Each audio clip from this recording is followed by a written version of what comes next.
La quinta disciplina. Capítulo 1. Dadme una palanca y moveré al mundo. Desde muy temprana edad nos enseñan a analizar los problemas, a fragmentar el mundo. Al parecer, esto facilita las tareas complejas, pero sin saberlo, pagamos un precio enorme. Ya no vemos las consecuencias de nuestros actos, perdemos nuestra sensación intrínseca de conexión con una totalidad más vasta. Cuando intentamos ver la imagen general, tratamos de ensamblar nuevamente los fragmentos, enumerar y organizar todas las piezas. Pero como dice el físico David Bohm, esta tarea es fútil. Es como ensamblar los fragmentos de un espejo roto para ver un reflejo fiel. Al cabo de un tiempo, desistimos de tratar de ver la totalidad.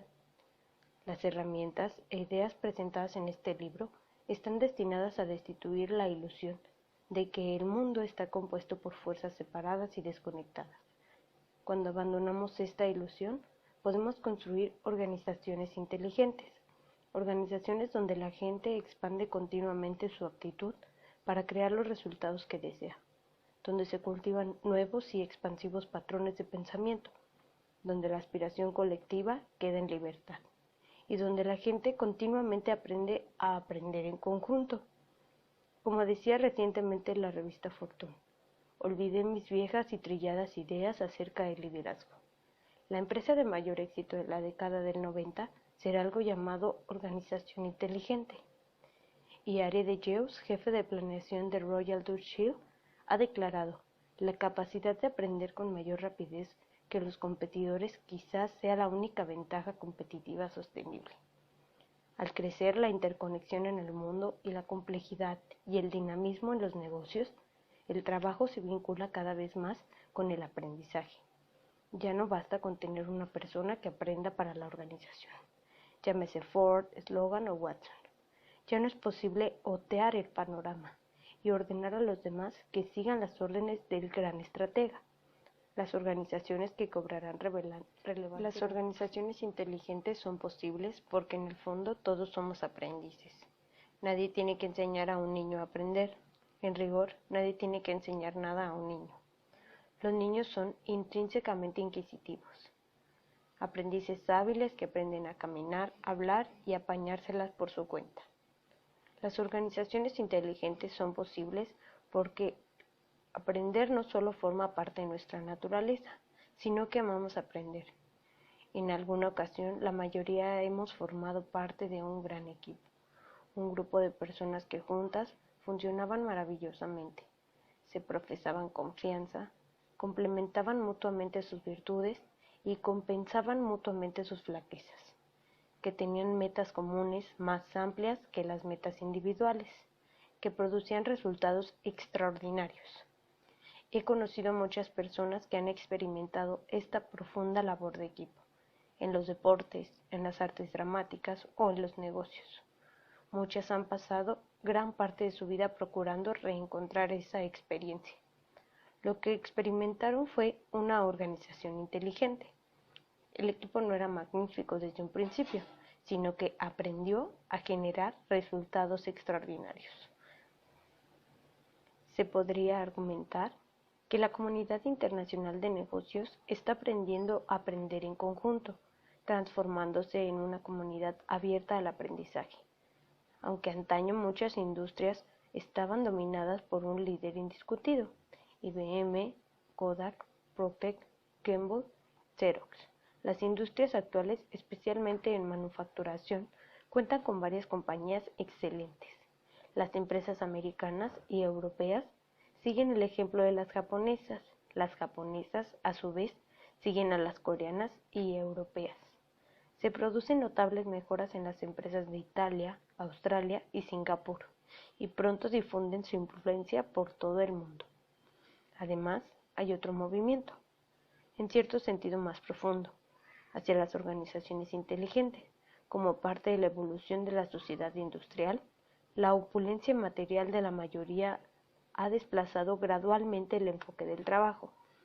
La gente ha pasado lo que Daniel Jodorowsky llamaba una visión instrumental del trabajo, el trabajo como medio para un fin, a una visión más sagrada, donde la gente busca los beneficios intrínsecos del trabajo.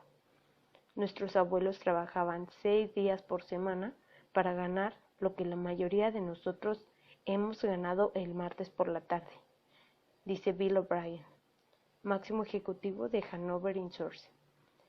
El fermento de management continuará hasta que construyamos organizaciones que guarden mayor coherencia con aspiraciones humanas, que no se restrinjan al alimento, el refugio y la pertenencia a un grupo. Más aún, muchas personas que comparten estos valores hoy ocupan posiciones de liderazgo. Aunque todavía constituyen una minoría, hay cada vez más dirigentes porque consideran parte de una profunda evolución en la naturaleza del trabajo como institución social. ¿Por qué no podemos hacer buenas obras en el trabajo?, preguntaba recientemente Edward Simon, presidente de Herman Miller. La empresa es la única institución que tiene una oportunidad, a mi entender, de subsanar fundamentalmente las injusticias de este mundo. Pero primero debemos superar las barreras que nos impiden guiarnos por nuestra visión y ser capaces de aprender. Quizá la razón de mayor peso para construir organizaciones inteligentes es que solo ahora comenzamos a comprender las aptitudes de dichas organizaciones. Deben poseer, durante largo tiempo, los esfuerzos para construir organizaciones inteligentes fueron como avances a tientas, hasta que se llegaron a conocer las aptitudes, conocimientos y caminos para el desarrollo de tales organizaciones, lo que distinguirá fundamentalmente las organizaciones inteligentes de las tradicionales y autoritarias organizaciones de control. Será el dominio de ciertas disciplinas básicas. Por eso son vitales las disciplinas de la organización inteligente. En una fría y clara mañana de diciembre de 1903, en Kitty Hawk, California del Norte, la frágil aeronave de Wilbur y Orville Wright demostró que era posible volar con máquinas de motor. Así se inventó el aeroplano. Pero pasaron más de 30 años hasta que la aviación comercial pudiera servir al público en general. Los ingenieros dicen que se ha inventado una nueva idea cuando se demuestra que funcionan en el laboratorio. La idea se transforma en innovación solo cuando se puede reproducir sin contratiempos, en gran escala y a costes prácticos. Si la idea tiene suficiente importancia, como en el caso del teléfono, el ordenador digital o el avión comercial, se denomina innovación básica y crea una industria nueva o transforma la industria existente. Según estos términos, las organizaciones inteligentes ya se han inventado, pero aún no se han innovado. En ingeniería, cuando una idea pasa de la invención a la innovación, confluyen diversas tecnologías de componentes. Estos componentes, nacidos de desarrollos aislados en diversas áreas de investigación, configuran gradualmente un conjunto de tecnologías que son fundamentales para el mutuo éxito mientras no se forme este conjunto. La idea, aunque posible en el laboratorio, no alcanza su potencial en la práctica. Los hermanos Wright demostraron que el vuelo de motor era posible, pero el DC-3 de McDonnell Douglas, introducido en 1935, inauguró la era del viaje aéreo comercial. El DC-3 fue el primer avión que se mantenía no solo aerodinámicamente, sino económicamente. En este ínterin de 30 años, había fracasado muchísimos experimentos con el vuelo comercial, como los primeros experimentos con las organizaciones inteligentes. Los primeros aviones no eran confiables ni tenían un costo efectivo en escala apropiada. El DC-3, por primera vez, eslabonó 5 tecnologías de componentes decisivas para formar un conjunto de éxito. Se trataba de la hélice de inclinación variable, el tren de aterrizaje retráctil, un tipo de estructuración ligera llamada monocoque, el motor radial enfriado por aire y los alerones. El DC-3 necesitaba las 5, 4 no eran suficientes. Un año antes se había introducido el Boeing 247, que incluía todo esto salvo los alerones. La falta de alerones volvía al Boeing inestable durante el despegue y el aterrizaje, y los ingenieros tuvieron que reducir el tamaño del motor. En la actualidad, 5 nuevas tecnologías de componentes convergen para innovar las organizaciones inteligentes, aunque se desarrollan por separado. Cada cual resultará decisiva para el éxito de las demás, tal como ocurre con cualquier conjunto.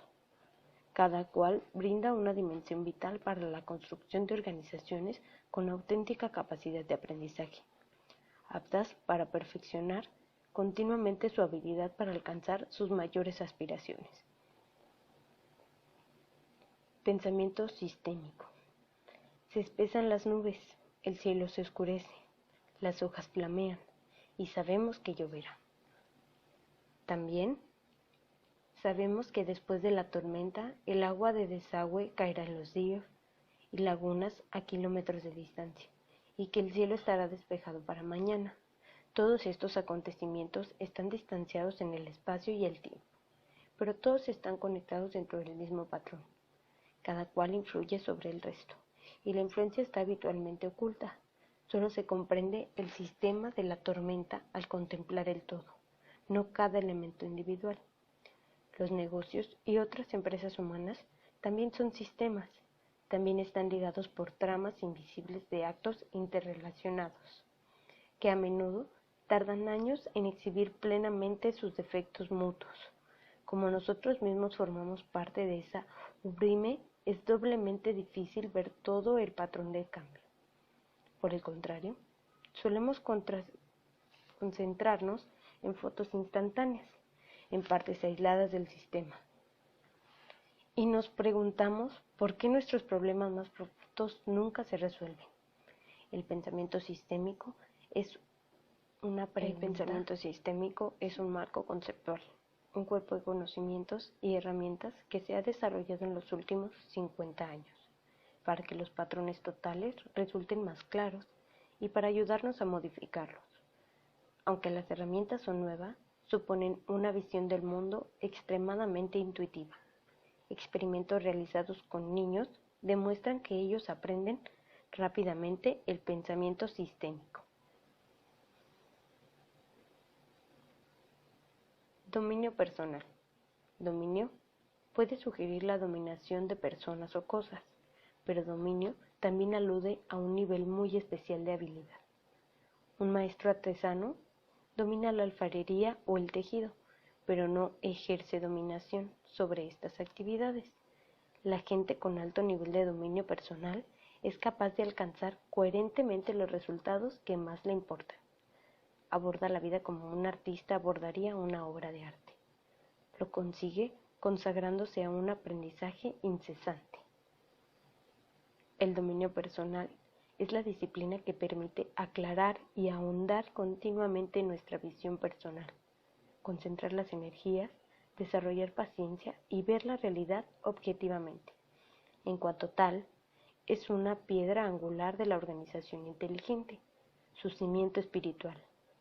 El afán y la capacidad de aprender de una organización no pueden ser mayores que las de sus miembros. Las raíces de esta disciplina se nutren de tradiciones espirituales de Oriente y Occidente, así como de tradiciones seculares.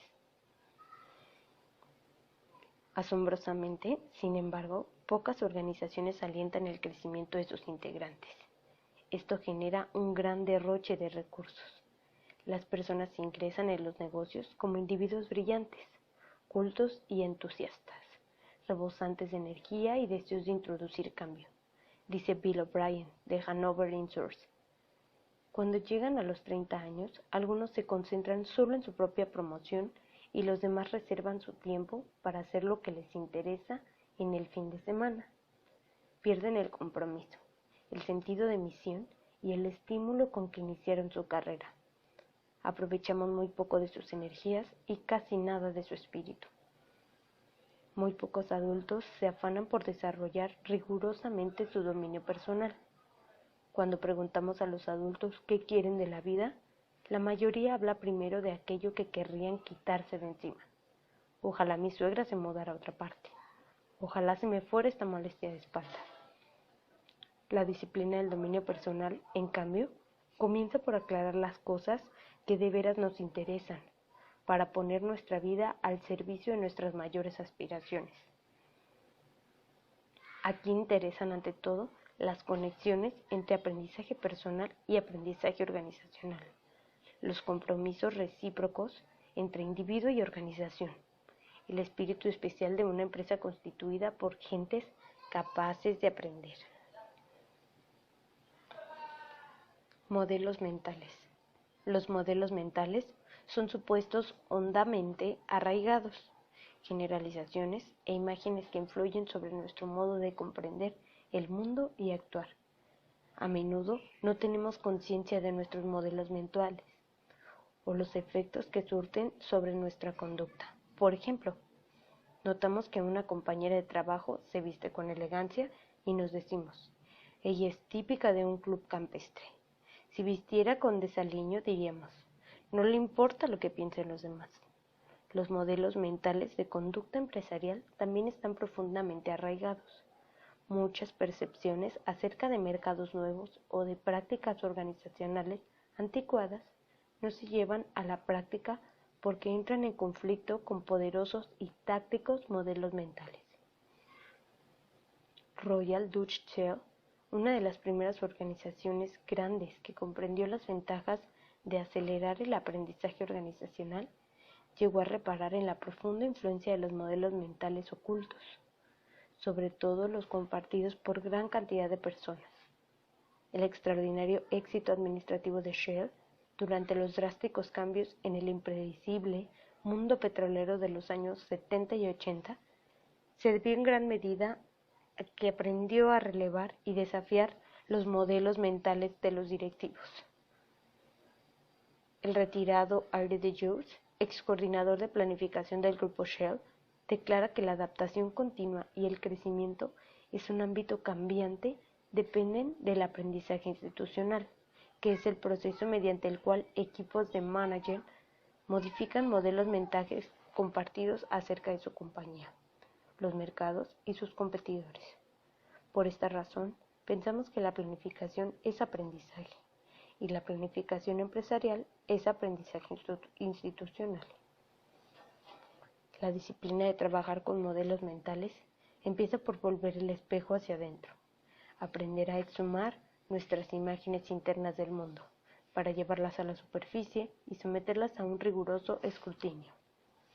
También incluye la aptitud de entablar conversaciones abiertas, donde se equilibre la indagación con la persuasión, donde la gente manifieste sus pensamientos para exponerlos a la influencia de otros.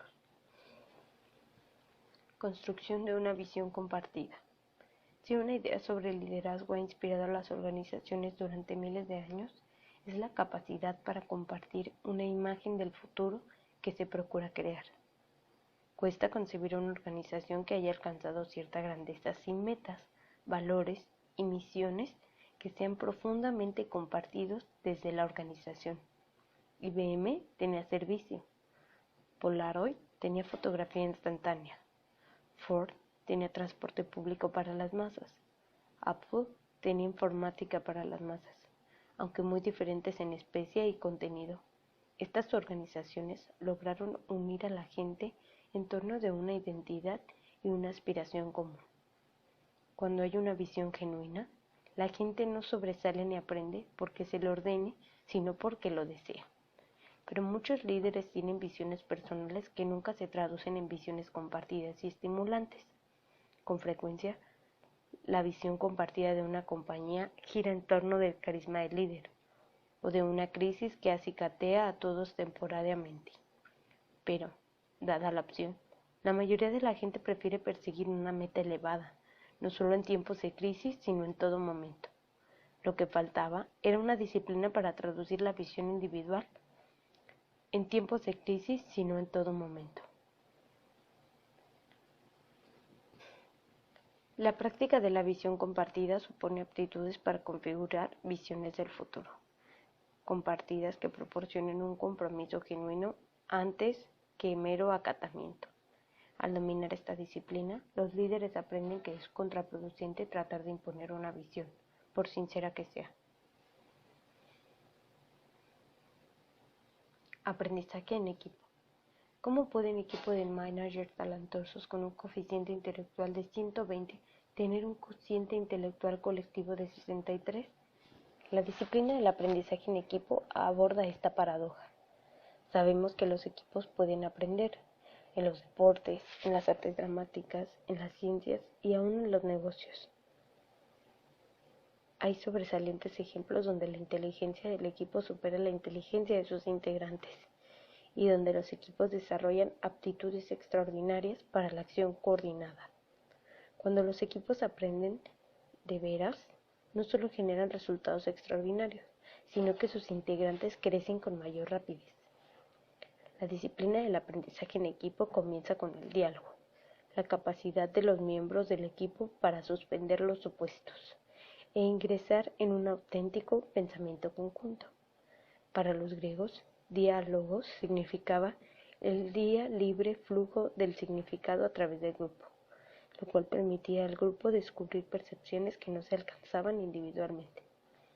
Es interesante señalar que la práctica del diálogo se ha perseverado con muchas culturas primitivas, tales como las del indio norteamericano, pero se ha perdido totalmente en la sociedad moderna. Hoy se están redescubriendo los principios y la práctica del diálogo, y se procura integrarlos a un contexto contemporáneo.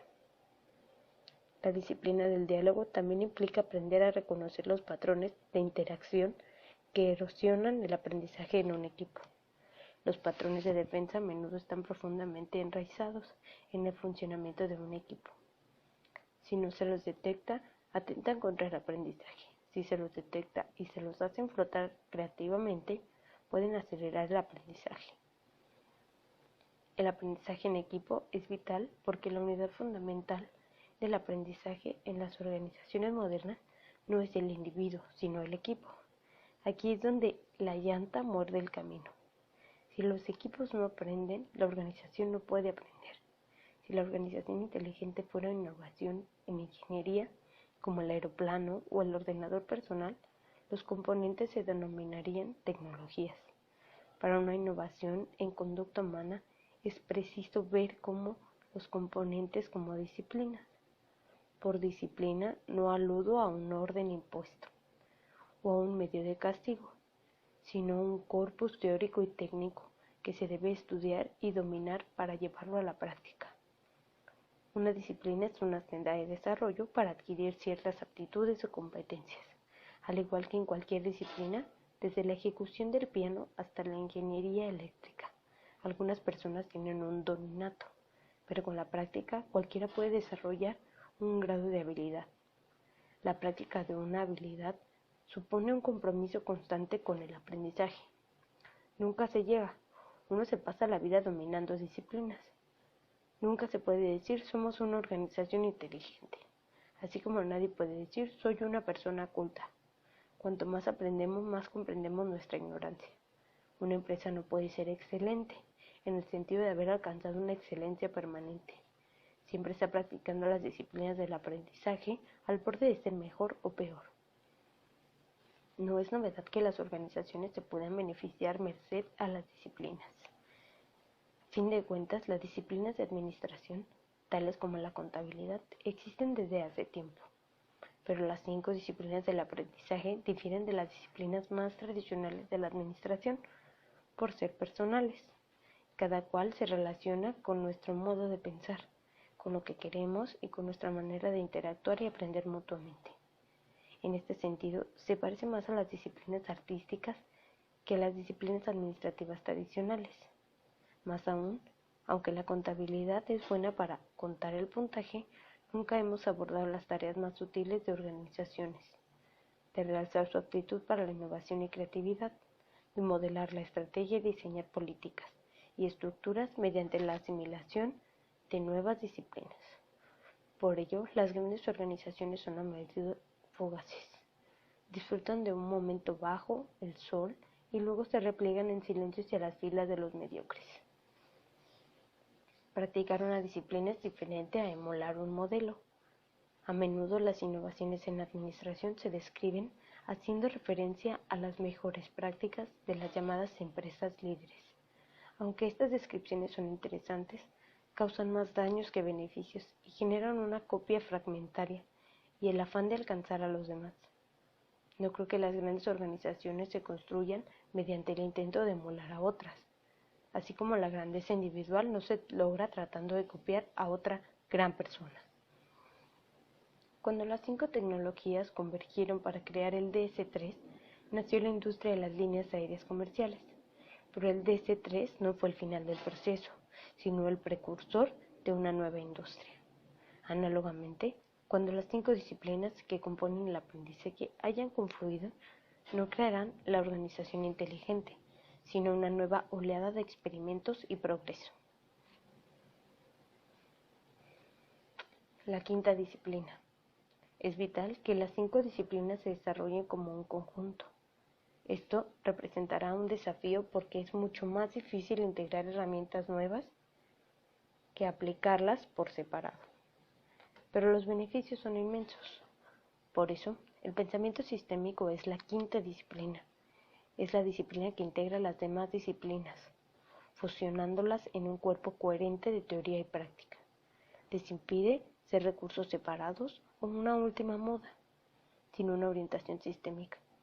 No hay motivación para examinar cómo se interrelacionan las disciplinas. Al enfatizar cada una de las demás disciplinas, el pensamiento sistémico nos recuerda continuamente que el todo puede superar la suma de las partes. Por ejemplo, la visión sin pensamiento sistémico termina por pintar seductoras imágenes del futuro sin conocimiento profundo de las fuerzas que se deben dominar para llegar allá.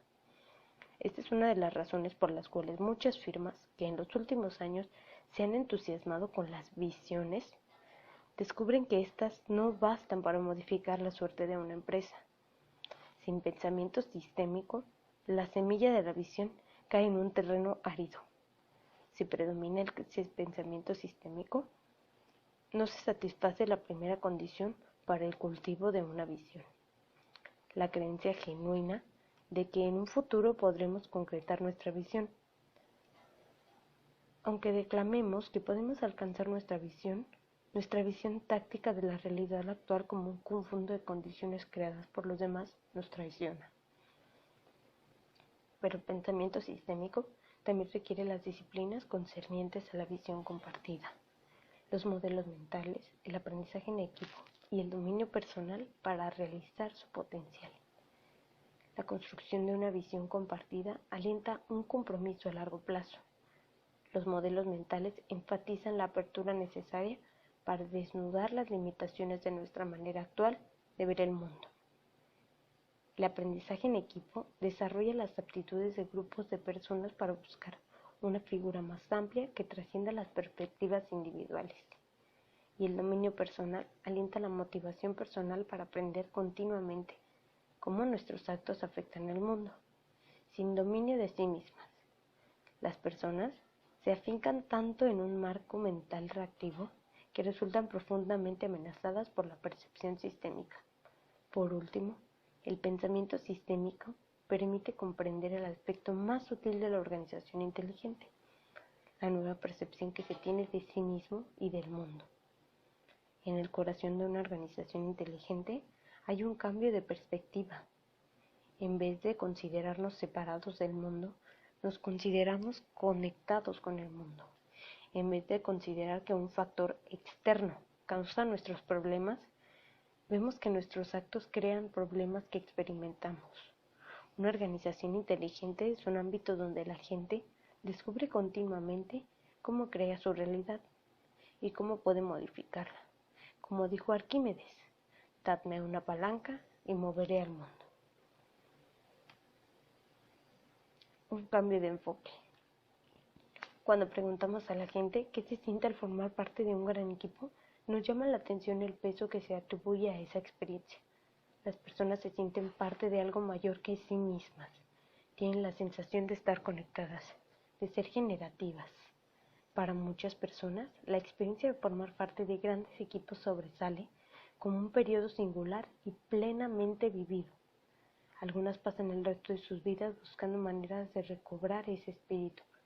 En la cultura occidental, la palabra más precisa para describir lo que sucede en una organización inteligente, una organización que aprende, es un vocablo que no ha gozado una gran difusión en los últimos 100 años. Es una palabra que empleamos desde hace 10 años en nuestra tarea con organizaciones, o que siempre aconsejamos no usarla abusivamente en público, La palabra es metanoia. Se puede traducir por desplazamiento mental o cambio de enfoque, tránsito de una perspectiva a la otra. Tiene una rica historia. Para los griegos significaba un desplazamiento o cambio fundamental, más literalmente trascendencia. En la tradición cristiana temprana, cobró el sentido específico de despertar la intuición compartida y conocimiento directo de lo más elevado de Dios. Era quizás el término clave de los cristianos primitivos como Juan Bautista. En el corpus católico, la palabra metanoia se tradujo eventualmente como arrepentimiento. Captar el significado de metanoia es captar el significado lo más profundo de aprendizaje, pues el aprendizaje también supone un decisivo desplazamiento o tránsito mental. El problema de hablar de organizaciones que aprenden es que aprendizaje ha perdido su significado central en el uso de organizaciones que aprenden. Es natural, pues el uso cotidiano de aprendizaje ha pasado a ser sinónimo de la información distraída de consistir el verdadero aprendizaje. Sería descabellado decir, ayer leí un gran libro sobre ciclismo, ahora he aprendido cómo es. El verdadero aprendizaje llega al corazón de lo que significa ser humano. A través del aprendizaje percibimos nuevamente al mundo y nuestra relación con él. A través de él, dentro de cada uno de nosotros, hay un hambre profunda por esta clase de aprendizaje. Como dice Bill O'Brien de Hanoverian Source, para los seres humanos es tan fundamental como el impulso sexual. Este es, pues, el significado básico de organización inteligente, una organización que aprende y continuamente expande su capacidad para crear su futuro. Para dicha organización no basta con sobrevivir. El aprendizaje para la supervivencia, lo que a menudo se llama aprendizaje adaptativo, es importante y generativo. Un aprendizaje que aumenta nuestra capacidad creativa. Audaces pioneros señalan el camino, pero gran parte de este territorio aún permanece inexplorado. Espero que este libro contribuya a acelerar la exploración.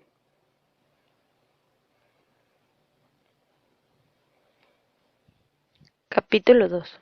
¿Su organización tiene problemas de aprendizaje? Pocas empresas grandes alcanzan la mitad de la longevidad de una persona. En 1983, una encuesta de Royal Dutch Shell reveló que un tercio de las firmas que figuraban entre las 500 de Fortune habían desaparecido. Shell estima que la longevidad promedio de las mayores empresas industriales es inferior a los 40 años, aproximadamente la mitad de la vida de un ser humano. Hay un 50% de probabilidades de que los lectores de este libro presencien la desaparición de su empresa durante su carrera laboral. En la mayoría de las compañías que fracasan, las pruebas de que la compañía está en un atorralladero abundan de antemano. Sin embargo, nadie presta atención a estas señales, aunque los directivos sepan que existen. La organización como totalidad no puede reconocer amenazas inminentes, comprender las implicaciones de dichas amenazas o presentar otras opciones. Quizá, bajo las leyes de la supervivencia del más apto, la muerte continua de empresas sea saludable para la sociedad, aunque resulte doloroso para los empleados y propietarios. Es simplemente un modo de remover el suelo económico, de redestituir los recursos de la producción hacia nuevas compañías y nuevas culturas. Pero ¿qué sucede cuando la elevada tasa de mortalidad empresarial constituye un síntoma de problemas más hondos que afligen a todas las compañías? No solo a las que parecen. ¿Qué sucede si las compañías de mayor éxito tienen poca capacidad de aprendizaje y sobreviven, pero jamás desarrollan su potencial? ¿Qué sucede si, a la luz de lo que podían ser estas organizaciones, la excelencia es solo mediocridad? No es accidental que la mayoría de las organizaciones aprendan mal. El modo en el que están diseñadas y administradas, el modo en el que definen las tareas de la gente y sobre todo el modo en el que nos han enseñado a pensar e interactuar, crean problemas fundamentales de aprendizaje. Estos problemas inciden a pesar de los esfuerzos de personas brillantes y dedicadas. A menudo, cuanto más se esfuerzan para resolverlos, peores son los resultados. Hay algún aprendizaje a pesar de estas ineptitudes, pues éstas impregnan todas las organizaciones en cierta medida. Los problemas de aprendizaje son trágicos en los niños, sobre todo cuando no se detectan. Son igualmente trágicos en las organizaciones, donde suelen pasar inadvertidos. El primer paso para remediarlos consiste en comenzar a identificar las 7 barreras del aprendizaje. Número 1. Yo soy mi puesto. Nos enseñan a ser leales a nuestra tarea, al extremo de que las confundimos con nuestra identidad. Cuando una gran acería norteamericana comenzó a cerrar plantas a principios de los años 80, ofreció reeducar a los obreros restantes para que buscaran nuevos empleos, pero la recaudación de hechos raíces. Los obreros pasaron a ser desempleados o a realizar tareas independientes. Los psicólogos intentaron averiguar por qué y notaron que los obreros sufrían agudas crisis de identidad. Preguntaban, ¿cómo podían hacer otra cosa? Yo soy tornero. Cuando les preguntan cómo se ganan la vida, las personas describen las tareas que realizan todos los días, no el propósito de la empresa de la cual forman parte. La mayoría se ven dentro de un sistema sobre el cual no ejercen ninguna influencia. Hacen su trabajo, cumplen con un horario y tratan de apañárselas ante esas fuerzas que están fuera de su control. En consecuencia, ven sus responsabilidades como limitadas por el puesto que ocupan. Recientemente, los managers de una compañía automotriz de Detroit me contaron que habían desmantelado un coche japonés para comprender por qué los japoneses podían alcanzar extraordinaria precisión y confiabilidad a un costo más bajo en cierto proceso de ensamblaje. Hallaron el mismo tipo de precisión y confiabilidad estándar usado 3 veces en el bloque de cilindros.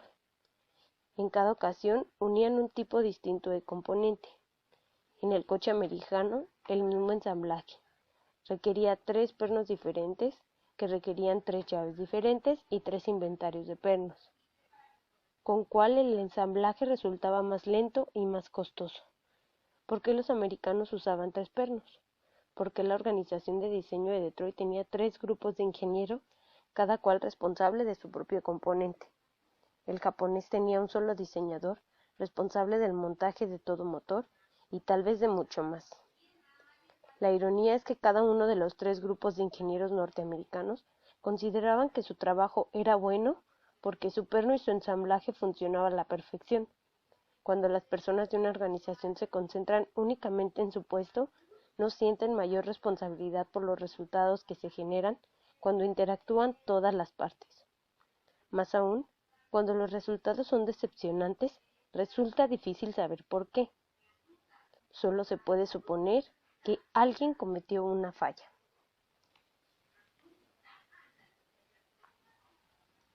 2. El enemigo externo. Un amigo me contó una vez la historia de un muchacho a quien entrenaba en béisbol y que tras perder 3 pelotas en el campo derecho arrojó el guante y se fue al refugio mascullando. Nadie puede manotear una pelota en este maldito campo. Todos tenemos la propensión a culpar a un factor o una persona externa cuando las cosas salen mal. Algunas organizaciones elevan esta propensión a un mandamiento. Siempre hallarás un agente externo a quien culpar. El departamento de marketing culpa a manufacturación. Seguimos perdiendo ventas porque nuestra calidad no es competitiva. Manufacturación culpa a ingeniería. Ingeniería culpa a marketing. Si tan solo dejaran de estropear nuestros diseños y nos permitieran diseñar los productos de que somos capaces, seríamos un líder en la industria. El síndrome del enemigo externo es un subproducto de yo soy mi puesto y de los modos asistémicos de encarar el mundo que ello alienta. Cuando nos concentramos solo en nuestra posición, no vemos que nuestros actos la trasciendan. Cuando esos actos tienen consecuencias que nos perjudican, incurrimos en el error de pensar que estos nuevos problemas tienen un origen extraño, como la persona perseguida por su propia sombra. No podemos deshacernos de ellos. El síndrome del enemigo externo no consiste solo en echar culpas dentro de la organización. Durante sus primeros años en actividad, la autora triunfal People Express Airlines redujo los precios, impulsó la comercialización y compró Frontier Airlines, en un frenético intento de combatir la presunta causa de su deterioro, competidores cada vez más agresivos. Sin embargo, ninguna de estas medidas detuvo las crecientes pérdidas de la compañía ni corrijo su problema central, la calidad del servicio, que había decaído tanto que los precios bajos constituían el único atractivo para los clientes. Para muchas compañías americanas, el enemigo está integrado por la competencia japonesa, los sindicatos, las regulaciones gubernamentales o clientes que las traicionaron, comprando otros productos. La historia del enemigo externo, sin embargo, es siempre parcial. El afuera y el adentro suelen formar parte de un mismo sistema. Este problema de aprendizaje vuelve casi imposible detectar la influencia que podemos ejercer sobre cuestiones internas que superar la frontera entre nosotros y lo externo. 3. La ilusión de hacerse cargo. Está de moda ser proactivo. Los managers a menudo proclaman la necesidad de hacerse cargo para afrontar problemas dificultosos. Esto suele significar que debemos enfrentar estos problemas, no esperar a que alguien más haga algo. Resolver los problemas antes de que estalle una crisis. La actitud proactiva se ve a menudo como un antídoto contra la actitud reactiva, la de esperar a que una situación se salga de madre antes de tomar medidas. Pero emprender una acción agresiva contra un enemigo externo ¿es de veras un sinónimo de ser proactivo? Hace poco, el equipo administrativo de una importante compañía de seguros con la cual trabajábamos sintió la picación del bicho proactivo. El jefe del equipo, un talentoso vicepresidente de reclamos, estaba por dar un discurso proclamando que la compañía ya no se dejaría manipular por los abogados cuando se presentara un litigio. La empresa organizaría su propio equipo legal para resolver más casos mediante juicio por veredicto, en vez de zanjarlos fuera de los tribunales. Nosotros y algunos miembros del equipo comenzamos a analizar sistemáticamente los probables efectos de la idea, la cantidad probable de casos que se podían ganar en los tribunales, la cantidad probable de casos perdidos, los costos mensuales directos y los gastos fijos al margen de quien ganara o perdiera, y el tiempo que los casos podrían permanecer en litigio. El resultado era un incremento de costos totales, porque, dada la calidad de la investigación realizada, inicialmente en la mayoría de los reclamos, la empresa no podía ganar suficientes casos como para compensar los gastos de litigios prolongados. El presidente tiró el discurso a la basura. A menudo, la proactividad es reactividad disfrazada. Si nos volvemos más agresivos para luchar contra el enemigo externo, estamos reaccionando, no importa cómo lo llamemos. La verdadera proactividad surge de ver cómo intensificamos nuestros propios problemas. Es un producto de nuestro modo de pensar, no de nuestro estado emocional. 4. La fijación en los hechos. Dos niños en enzarzan en una riña y preocupados por separarlos. Lucía dice, le pegué porque me quitó la pelota. Tomás dice, le quité la pelota porque ella no me presta su aeroplano. Lucía dice, él no puede jugar con mi aeroplano porque le rompió la hélice. Como sabios adultos que somos, decimos, venga niños, tratar de llevaros bien. Pero somos tan distintos cuando se trata de explicar nuestros propios enredos.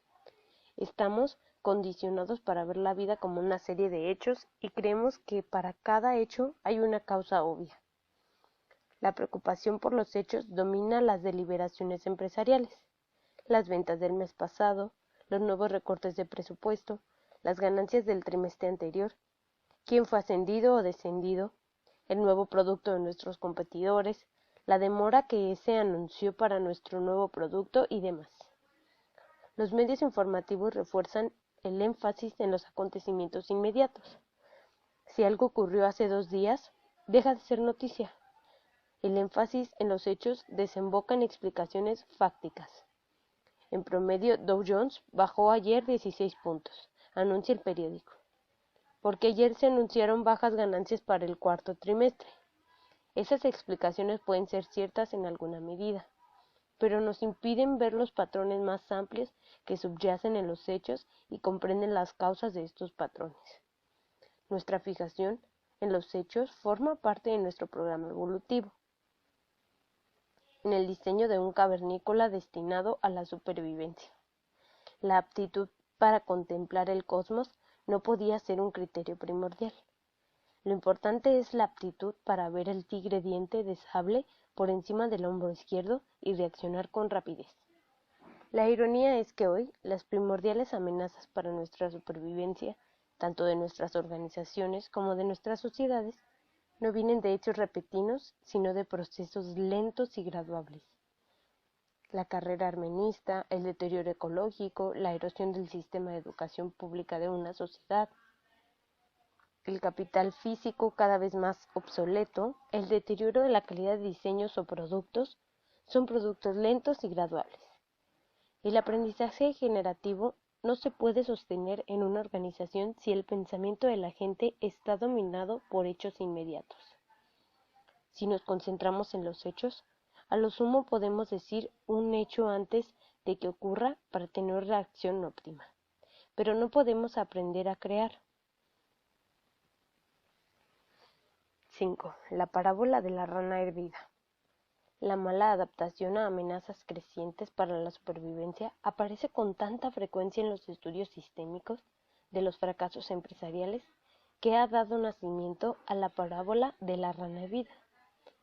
Si ponemos una rana en una olla de agua hirviente, inmediatamente intenta salir, pero si ponemos la rana en agua a la temperatura ambiente y no la asustamos, se queda tranquila.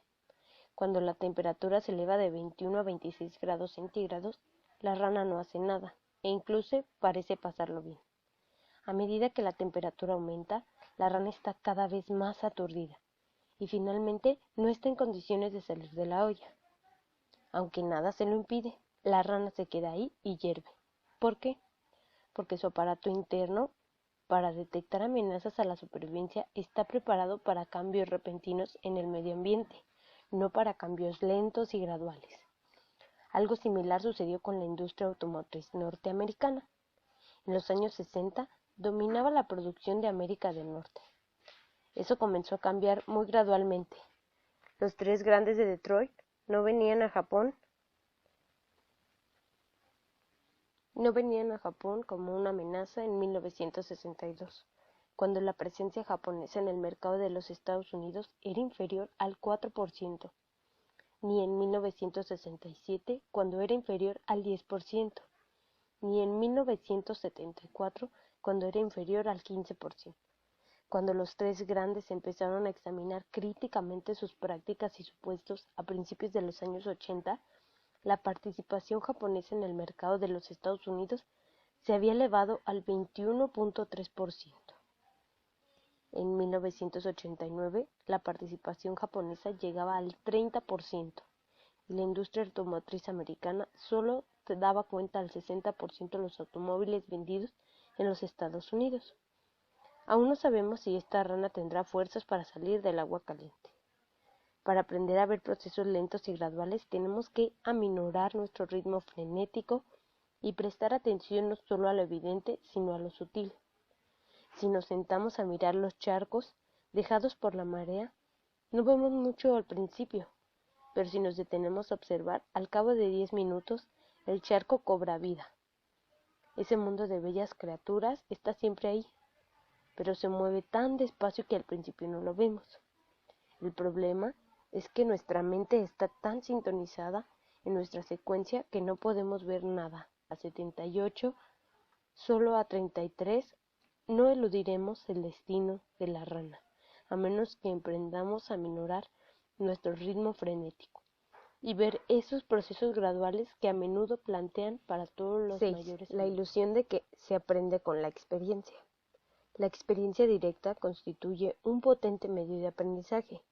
Aprendemos a comer, a gatear, a caminar y a comunicarnos mediante ensayo y error. Realizamos un acto y vemos las consecuencias de este acto. Luego realizamos un acto nuevo y diferente. Pero ¿qué ocurre cuando ya no vemos las consecuencias de nuestros actos?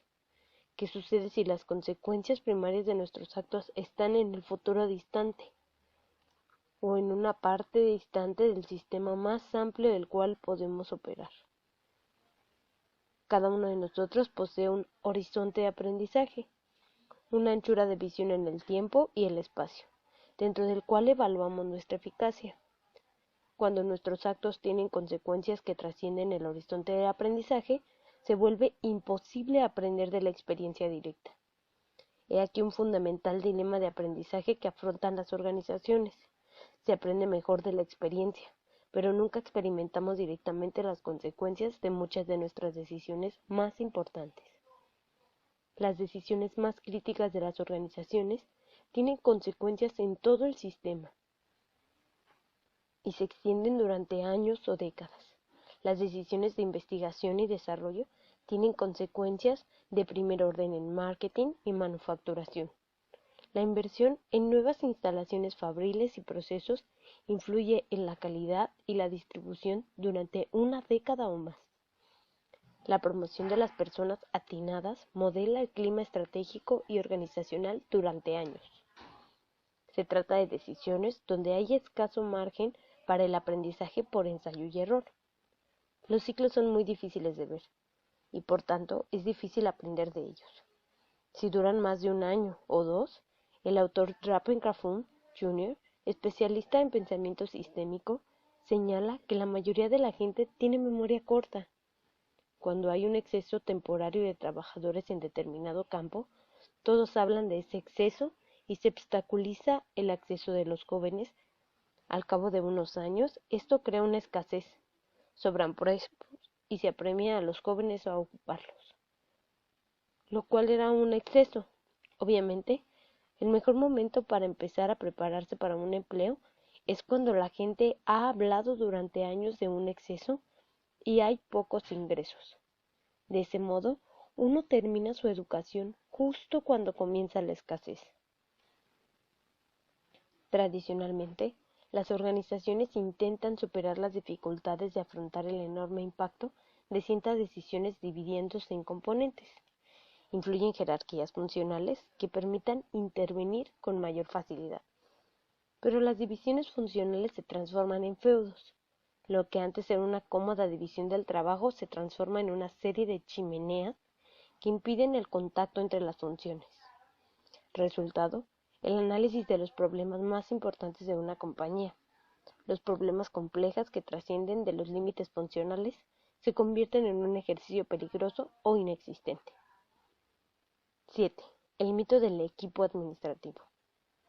Para batallar contra estos dilemas y problemas se yergue el equipo administrativo, un grupo escogido por managers energéticos y experimentados que representan las diversas funciones pericias de la organización. Se supone que en conjunto discernirán los complejos problemas multifuncionales que son cruciales para la organización. Pero ¿por qué hemos de confiar en estos equipos podrán superar estos problemas de aprendizaje? Con frecuencia, los equipos empresariales suelen pasar el tiempo luchando en defensa de su territorio, evitando todo aquello que pueda dejarlos mal parados, y fingiendo que todos respaldan la estrategia colectiva del equipo, para mantener la apariencia de un equipo cohesivo. Para perseverar esta imagen, procurar callar sus desacuerdos. Personas que tienen grandes reservas evitan manifestarlas públicamente. Y las decisiones conjuntas son agudas, componeadas que reflejan lo que es aceptable para todos, o bien el predominio de una persona sobre el grupo. Si hay desavenencias, habitualmente se expresan mediante acusaciones que polarizan las opiniones y no logran relevar las diferencias de supuestos y experiencias de un modo enriquecedor para todo el equipo. La mayoría de los equipos administrativos ceden bajo presión, escribe Chris Agris, el profesor de Harvard y estudioso del aprendizaje en los equipos administrativos. El equipo debe funcionar muy bien con problemas rutinarios. pero cuando enfrentan problemas complejos que pueden ser embarazosos o amenazadores, el espíritu del equipo se va al traste. Argyris argumenta que la mayoría de los managers consideran la eliminación colectiva como una amenaza inherente. Nuestra educación no nos capacita para admitir que no conocemos la respuesta, y la mayoría de las empresas refuerzan esa lección al recompensar a las personas que saben defender sus puntos de vista, pero no indagar los problemas complejos. Ante la incertidumbre y la ignorancia, aprendemos a protegernos del dolor de manifestarlas. Este proceso se bloquea contra nuestra comprensión de aquello que nos amenaza. La consecuencia es lo que Argyris denomina incompetencia calificada, equipos llenos de gente increíblemente apta para cerrarse al aprendizaje. Capítulo 3. Prisioneros del sistema o prisioneros de nuestro propio pensamiento. Para ver los problemas de aprendizaje en acción, comencemos con un experimento de laboratorio, un microcosmos del funcionamiento de las organizaciones reales, donde veremos con mayor claridad los efectos de las consecuencias de nuestras decisiones. Por esta razón, a menudo invitamos a la gente a participar en una simulación llamada El juego de la cerveza, desarrollada en los años 60 en la Escuela de Administración Sloan de Metz. Como es una réplica de laboratorio en un ámbito real y no en la misma, podemos aislar los problemas y sus causas con mayor nitidez que en las organizaciones reales. Esto revela que los problemas se originan en modos básicos de pensamiento e interacción, más que en peculiaridades de la estructura y políticas de las organizaciones. El juego de la cerveza nos sumerge en un tipo de organización que rara vez se nota, pero que está muy difundido. Un sistema de producción y distribución como los que producen y embarcan bienes comerciales y de consumo en todos los países industrializados. En este caso, en su sistema de producción y distribución de una marca de cerveza. Los jugadores de cada posición están en absoluta libertad para tomar cualquier decisión que consideren prudente. La única meta es administrar su puesto de tal modo de maximizar las ganancias.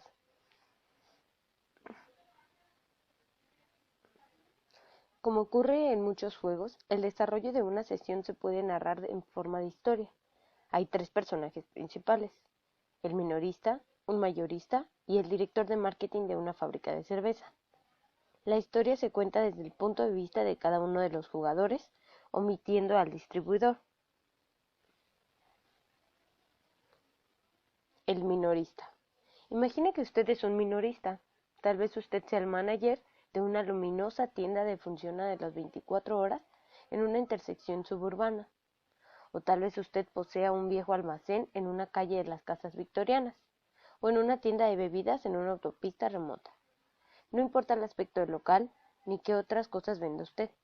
La cerveza es la piedra angular de sus negocios.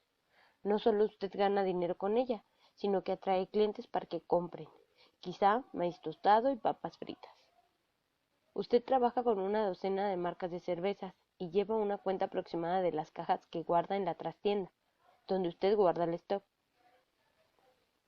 Una vez por semana, un camionero llega a la entrada trasera de la tienda. Usted le entrega un formulario donde ha asentado el pedido de esa semana. ¿Cuántas cajas de cada marca desea? El camionero, después de terminar sus rondas, entrega el pedido al mayorista de cerveza, quien procesa, ordena los pedidos y despacha el pedido a la tienda. A causa de todo este procesamiento, usted está habituado a una demora de 4 semanas por cada pedido. En otras palabras, la cerveza se entrega llega unas 4 semanas después de que usted la pidió. Usted y el mayorista nunca hablan directamente. Se comunican solo mediante estos tildes en un papel. Tal vez usted nunca lo conoció personalmente, solo conoce al camionero. Y por una buena razón, usted tiene cientos de productos en la tienda. Docenas de mayoristas se los envían. Por su parte, el mayorista de cerveza envía varios pedidos a cientos de tiendas en varias ciudades. Entre el diluvio de clientes y el manejo de pedidos, ¿quién tiene tiempo para pláticas? Este número es lo único que ambos necesitan comunicarse. Una de las marcas de mayor venta se llama Cerveza de los Enamorados. Usted sabe que es producida por una pequeñita pero eficiente fábrica de cerveza que se encuentra a 500 kilómetros de la tienda. No es una marca súper popular, la fábrica ni siquiera hace publicidad, pero cada semana, con la regularidad de un periódico, 4 cajas de cervezas de los enamorados salen de los estantes. Los clientes son jóvenes, la mayoría rondan entre los 20 años y son inconstantes. Pero cada uno que pasa a consumir Miller o Budweiser, hay otro que lo reemplaza. Para cerciorarse de que siempre tiene suficiente cerveza de los enamorados, usted trata de mantener siempre 12 cajas en el depósito. Esto significa que debe pedir 4 cajas cada lunes cuando llega el camión. Una semana tras otra, usted da por sentado ese camión de 4 cajas. Está inextricablemente asociada con el desempeño de esta cerveza. Ni siquiera piensa cuando hace el pedido. Automáticamente entona la letanía. Ah, sí, cervezas de los enamorados, 4 cajas. Semana 2. Imprevistamente, una semana de octubre, llamemos la semana 2, las ventas de la cerveza se duplican. Saltan de 4 a 8 cajas. Usted lo toma con tranquilidad, pues tiene 8 cajas de más en la trastienda. No sabe por qué se han vendido tantas repentinamente. Tal vez alguien celebra con una fiesta, pero para reemplazar esas cajas adicionales, usted eleva el pedido a 8. Eso devolverá el inventario a la normalidad. Semana 3. Extrañamente, usted también vende 8 cajas de cerveza de los enamorados la semana siguiente, y ni siquiera hay vacaciones de primavera. De cuando en cuando, en esos breves respiros entre ventas, usted se pregunta por qué. No hay ninguna campaña publicitaria para esa cerveza. Usted habría recibido algún folleto por correo, a menos que el folleto se haya perdido o usted lo haya tirado por accidente. O quizá haya otra razón. Pero entra un cliente y usted deja de pensar en ello. Cuando llega el camionero, usted todavía no piensa mucho en la cerveza de los enamorados, pero mira la hoja y ve que esta vez le trajeron solo 4 cajas. Solo le quedan 4 cajas en el stock, lo cual significa, a menos que haya una merma en las ventas, que esta semana se agostará su existencia de la cerveza a los enamorados. La prudencia impone un pedido de por lo menos 8 cajas para mantener a la par las ventas. Para mayor seguridad, usted pide 12, así podrá reconstruir su inventario. Semana 4. El martes, usted encuentra tiempo para charlar con un par de clientes jóvenes. Resulta ser que hace un mes salió un nuevo video musical de un popular canal de televisión por cable. El grupo que grabó el video, los Iconoclasts, cierra la canción con la línea «Toma un sorbo de cerveza de los enamorados y corrió hacia el sol». Usted no sabe por qué usaron esa línea, pero si existiera un nuevo convenio de comercialización, el mayorista le habría informado. Piensa en llamar al mayorista, pero llega una entrega de patatas fritas y usted se olvida de la cerveza de los enamorados. Cuando llega la siguiente entrega de cerveza, vienen solo 5 cajas. Ahora usted está preocupado porque le queda una sola caja en el stock. Las existencias están casi agotadas, y gracias a ese video, la demanda podría aumentar aún más. Usted sabe que ha pedido algunas cajas más, pero no sabe exactamente cuántas. Por las dudas, pide 16 más. La única caja se vende el lunes por la mañana. Por suerte, usted recibe un embarque de 7 cajas más. Pero hacia el fin de semana las ha vendido todas, quedándole el inventario en 0. Usted mira abatido el anaquel vacío. Por las dudas, pedirá 16 más. No quiere adquirir la reputación de que no dispone de las cervezas populares. Semana 6. Los clientes empiezan a llegar a principios de semana buscando la cerveza de los enamorados. 2 de ellos son bastante leales y deciden esperar. Avísenos en cuanto llegue y vendremos a comprarla. Usted consiga los nombres y números telefónicos. Prometieron comprar una caja cada uno. En el próximo embarque llegan solo 6 cajas. Usted llama a los 2 clientes fieles. Ellos pasan a comprar lo que han reservado y el resto de la cerveza se agota antes del fin de semana. De nuevo, 2 clientes le dan el nombre y piden que los llame en cuanto llegue el próximo envío. Usted se pregunta, ¿cuántas más habría vendido si no hubiera tenido los anaqueles vacíos en el fin de semana? Parece que arrasaron con esa cerveza, pues ninguna de las tiendas de la zona tiene. Esta cerveza es algo serio, y su popularidad crece constantemente. Tras 2 días de mirar el anaquel desbalanceado y vacío, se siente obligado a pedir 16 cajas más. Siente la tentación de pedir más, pero se contiene porque sabe que pronto llegarán los pedidos grandes. ¿Pero cuándo? Semana 7. El camión de reparto trae solo 5 cajas esta semana, lo cual significa que usted enfrentará otra semana de anaqueles vacíos. En cuanto usted efectúa los pedidos, la cerveza de los enamorados se agota de nuevo, esta vez a los 2 días. Esta semana, asombrosamente, 5 clientes le dejan el teléfono. Usted pide 16 cajas más y reza para que los pedidos grandes empiecen a llegar, y piensa en todas las ventas de patatas fritas que ha perdido. Semana 8. A estas alturas, usted vigila la cerveza de los enamorados más que ningún otro producto. Está pendiente de ella y cada vez que un cliente entra a comprar 6 latas de esa discreta cerveza, usted repara en ello. Todo el mundo parece hablar de esa cerveza. Usted espera ansiosamente que el camionero le traiga esas 16 cajas. Pero le trae solo 5. ¿Cómo solo 5?, preguntó usted. Vaya, no sé nada de eso, dice el camionero. Supongo que el pedido está demorado. Se las traeré dentro de un par de semanas. ¿Un par de semanas? Cuando usted llame a los clientes de su lista, se quedará sin cervezas antes de vender una sola caja nueva. Se quedará sin una botella de la cerveza de los enamorados durante toda la semana. ¿Qué significará esto para su reputación? Presenta un pedido de 24 cajas más, el doble de lo que pensaba pedir. Se pregunta qué está haciendo ese mayorista. ¿Acaso ignora que ahí tiene un mercado famélico? ¿En qué demonios está pensando? El mayorista. Siendo usted manager de una empresa mayorista de distribución, la cerveza lo es todo. Pasa los días ante un escritorio de acero de un pequeño depósito atiborrado de cervezas de todas las marcas. Miller, Budweiser, Coors, Rolling Rock, algunas importadas y, por cierto, cervezas regionales como la cerveza de los enamorados.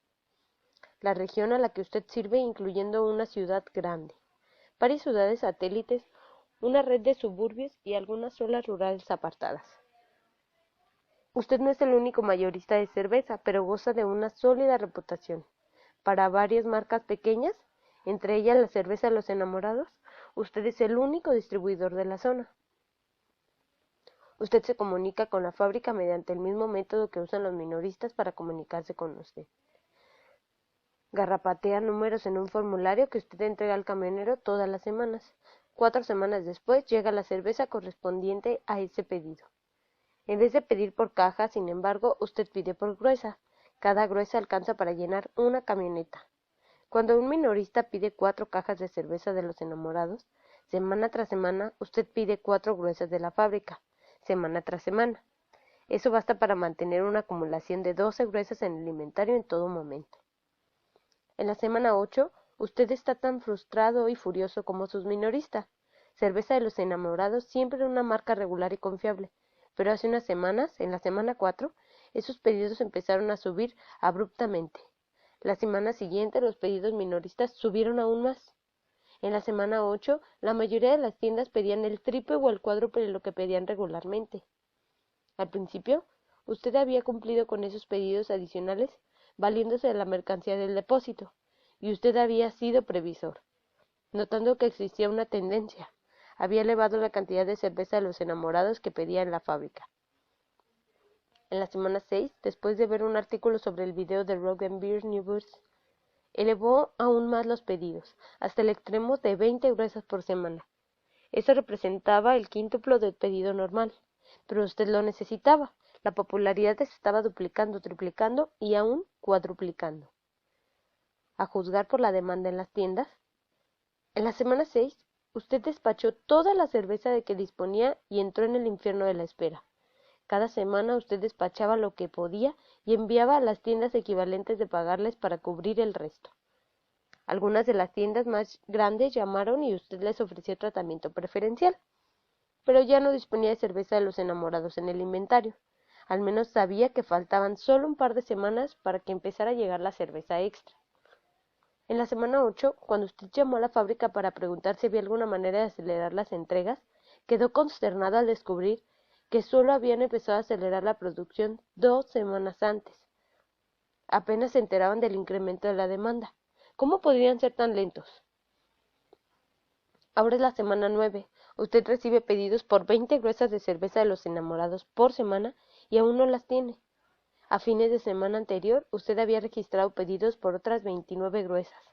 Las semanas son tan frecuentes que la fábrica instaló un contestador automático para dar una explicación sobre la cerveza de los enamorados. Pero usted confía en que esta semana lleguen al fin las 20 gruesas que pidió hace un mes. Sin embargo, solo llegan 6 gruesas.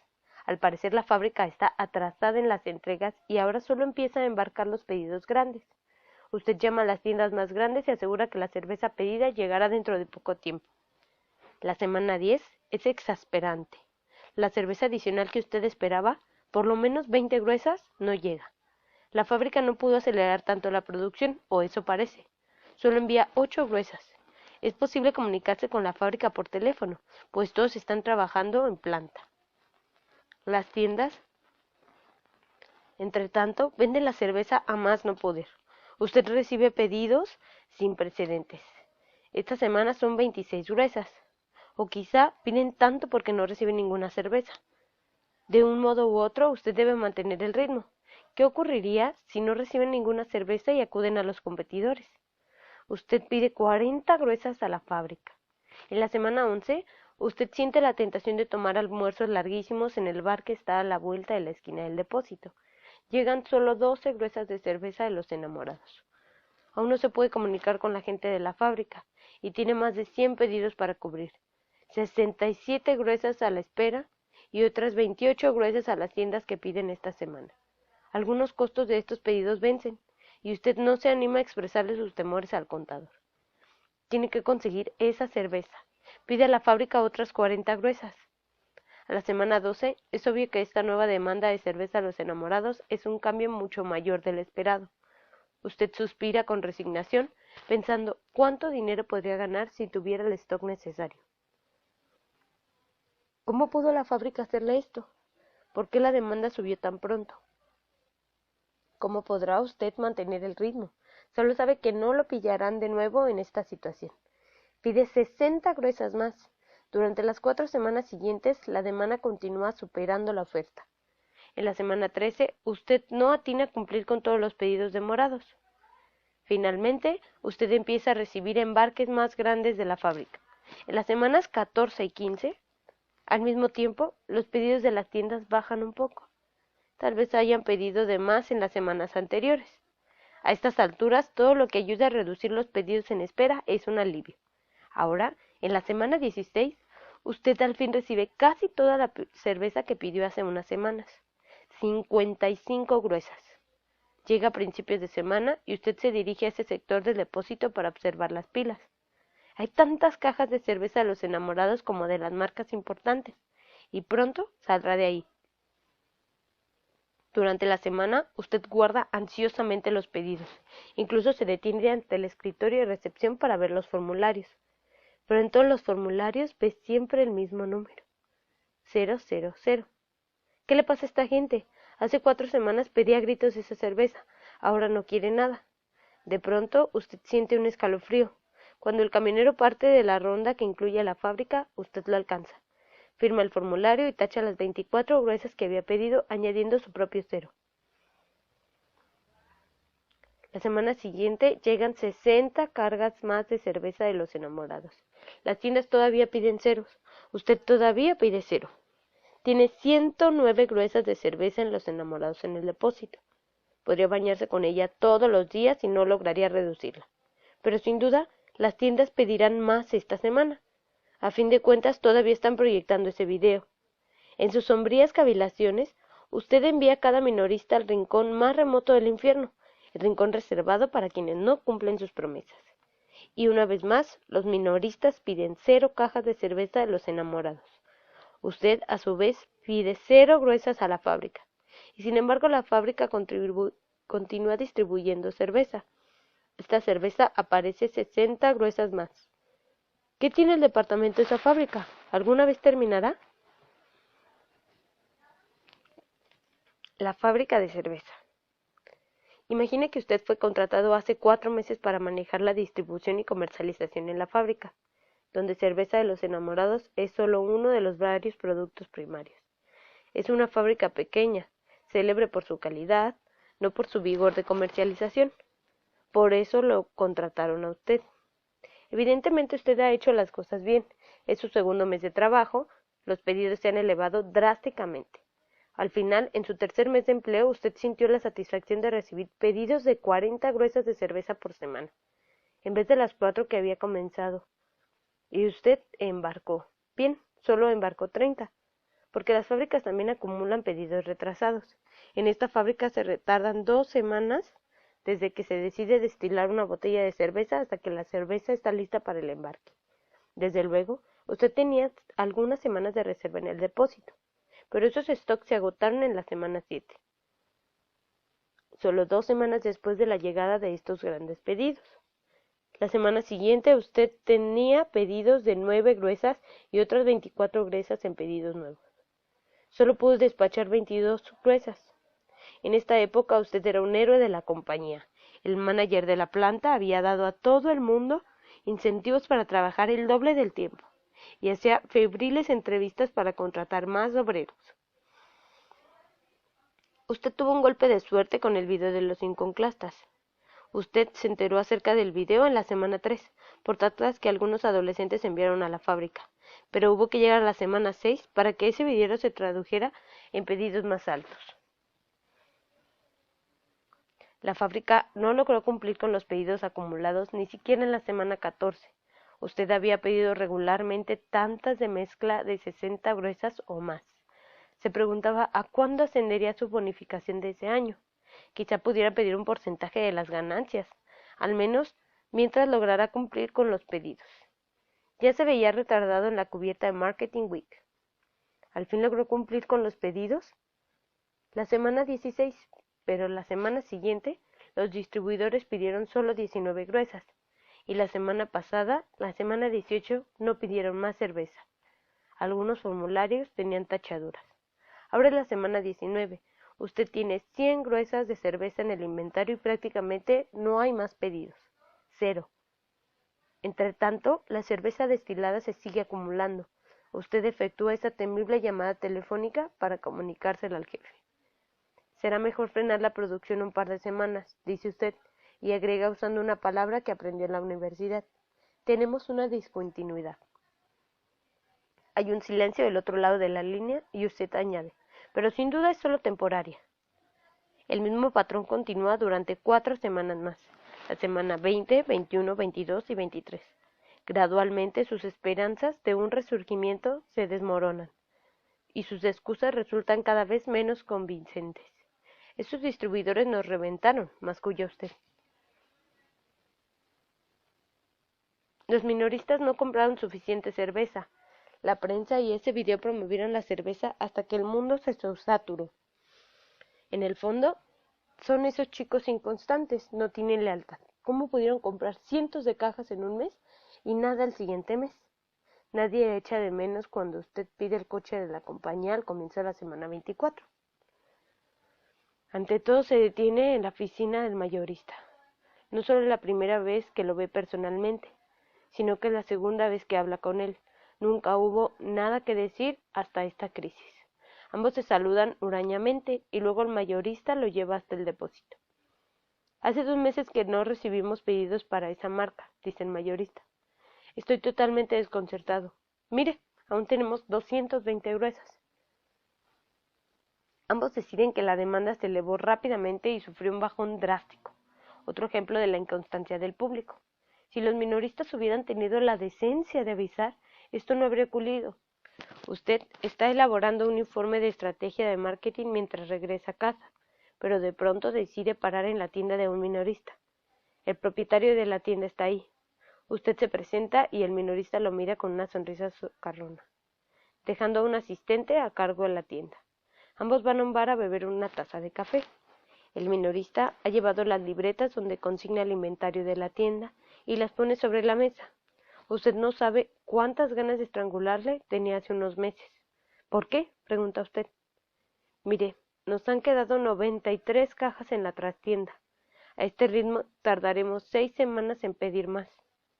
6 semanas, piensa usted. y extrae una calculadora del bolsillo. Si cada minorista de la SOR aguarda 6 semanas para pedir más cerveza y luego pide solo unas cajas por semana, tardarán en un año en bajar esas 220 gruesas que aguardan en el depósito del mayorista. Es una tragedia, dice usted. ¿Quién fue el culpable? Es decir, ¿cómo podemos evitar que ocurra de nuevo? Bien, no fue nuestra culpa, dice el minorista después de sorbar café. Vendíamos 4 cajas de cerveza cuando salió este video musical. Luego en la semana 2 vendimos 8 cajas. Y luego la demanda creció en forma descomunal. ¿Pero por qué frenó de golpe?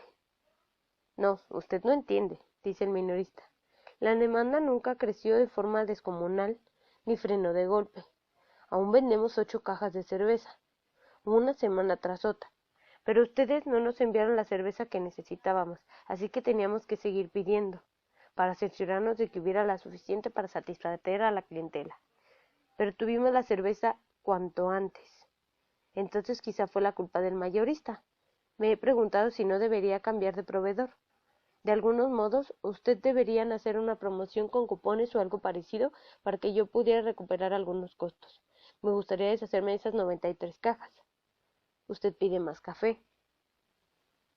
En el viaje de regreso piensa cómo redactar su nota de renuncia. Obviamente le echarán la culpa por los despidos o los cierres de la planta que resulten de esta crisis, tal como el mayorista culpó al minorista y el minorista al mayorista. Ambos querían culparle a usted. Al menos aún es tiempo de irse con cierta dignidad. Pero ojalá pudiera presentar alguna explicación para demostrar que no fue culpa de usted, que usted fue la víctima y no el victimario. Lecciones del juego de la cerveza. 1. La estructura influye sobre la conducta. Las personas pertenecientes a la misma estructura tienden a producir resultados cualitativamente similares.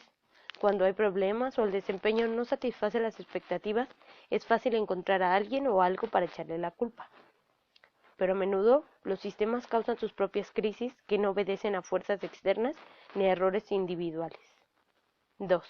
La estructura de los sistemas humanos es sutil. Tendemos a considerar una estructura como concerninos externos de un individuo. Pero la estructura en los complejos sistemas vivientes, tal como la estructura de los sistemas múltiples de un cuerpo humano, alude a las interrelaciones básicas que controlan la conducta. En los sistemas humanos, la estructura incluye el modo de tomar decisiones, las políticas operativas, mediante las cuales traducimos percepciones, metas, reglas y normas en actos. 3. El punto de apalancamiento a menudo se descubre mediante nuevos modos de pensar. En los sistemas humanos, la gente a menudo goza por una influencia potencial que no ejerce, porque se concentra solo en sus propias decisiones e ignora cómo esas decisiones afectan a los demás. En el juego de la cerveza, los jugadores tienen la capacidad de eliminar las inestabilidades extremas que invariablemente se presentan, pero no lo consiguen porque no entienden cómo crean esta inestabilidad. En el mundo de los negocios, la gente adora a los héroes. Prodigamos elogios y a quienes logran resultados visibles. Pero si algo anda mal, intuitivamente pensamos que alguien cometió una pifia. En el juego de la cerveza, esos villanos no existen. Nadie tiene la culpa. Cada uno de los 3 jugadores de nuestra historia tenía las mejores intenciones posibles: servir bien a los clientes, mantener el producto en movimiento y evitar los castigos. Cada participante realizó juicios bien motivados y manifiestamente defendibles, basados en conjeturas razonables acerca de lo que podía suceder. No hubo villanos, pero no obstante hubo una crisis, inherente a la estructura del sistema. En los últimos 20 años, el juego de la cerveza se ha jugado miles de veces en clases y seminarios de manager. Se ha jugado en los 5 continentes entre gente de diversa edad, nacionalidad, origen cultural y trayectoria empresarial. Algunos jugadores jamás habían oído hablar de un sistema de producción o distribución. Otros habían pasado buena parte de su vida en ese negocio. Cada vez que se practica el juego se producen las mismas crisis. Primero, hay una creciente demanda que no se puede satisfacer. Los pedidos se acumulan en el sistema, los inventarios se agotan, los pedidos acumulados se atrasan, Luego, la cerveza llega en torrentes mientras los pedidos declinan.